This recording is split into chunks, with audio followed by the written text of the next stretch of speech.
Ethiopia represents the book of life, while Egypt represents the book of dead. And the biggest philosophy between the two is Ethiopia believes in one almighty God, while the book of dead makes it seem like we are all gods. And that's true to a degree, because we are all from God, but there's only one almighty God. So let's read up about him. In the beginning, God made male and female and called their name Adam.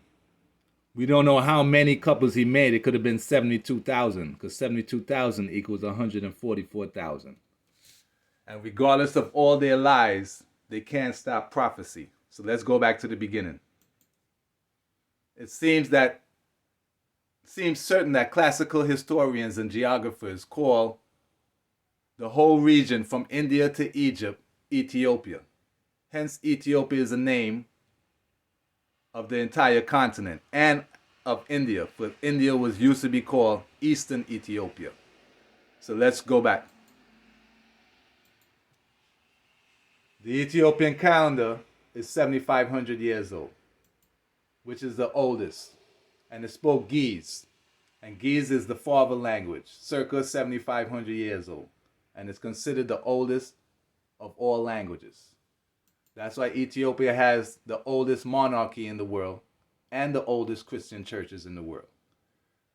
That's why Egypt starts approximately 4000 BC. So the Egyptian civilization comes 1500 years after Ethiopia civilization began. And what did it do in Egypt? Just made up their own gods and prayed to pagans. Who was also a pagan? Ptolemy, for he was a Roman astrologer born in Egypt, who's also Greek, because Ptolemy was the most influential of Greek astronomers, and his theory of solar system lasted for 400 years until Newton came along. And then Newton made up his own whatever, and then Einstein made up his own universe. But as we could clearly see, Egypt is Greece, is Rome. For Cleopatra had European children with Greece and Rome. Hence,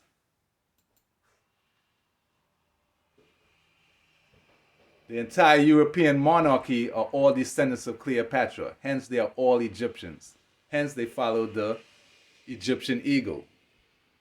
So, though thou exalt thyself as the eagle, and though thou set thy nest amongst the stars, thence will I bring thee down. In other words, Egypt is going to fall. So let's read up about this.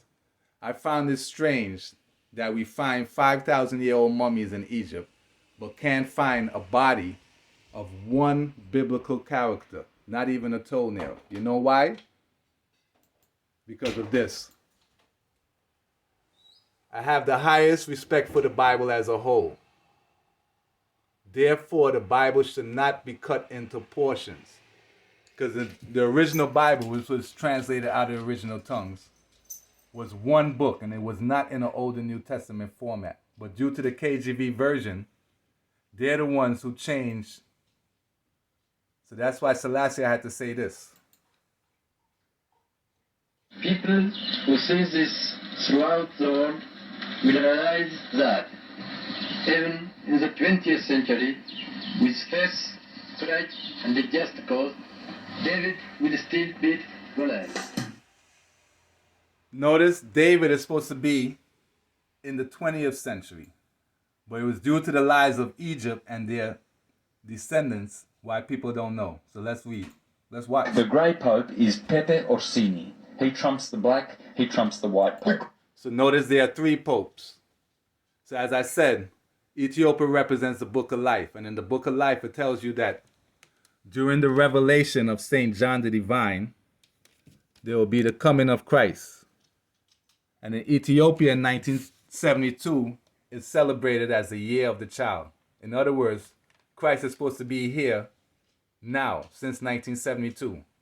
So according to the story Star Witness, he said that Clinton, Giuliani, and the Pope are all going to die in the same week. And he said this over 15 years ago. We don't know which Pope, and we don't know which Clinton. All we know is during that week, Clinton, Giuliani, and the Pope are going to die. So let's continue. Gray Pope is Gray even Pope. higher than the black and the white Pope. The Orsini is the Maxima family. They are the maximum family. They are on top.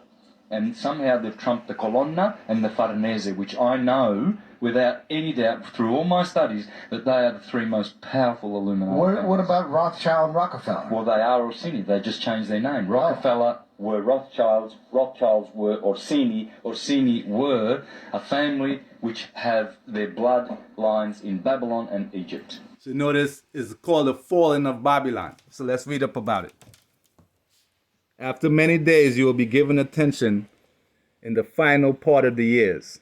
In other words, during Revelation, onto the mountains of Israel, where Sheba is, a military force from Magog, also known as Russia, is going to come into Ethiopia. They're also going to go to Iran and Libya. So that's the final parts. But during that part, it is said that the Statue of Liberty, the Eiffel Tower, and that white Jesus statue in Brazil are all going to fall on the same day. That's due to the fact that God is supposed to be here along with Christ, his son. Now their professors prophesy or can they provision? Can their professors prophesy and can they provision?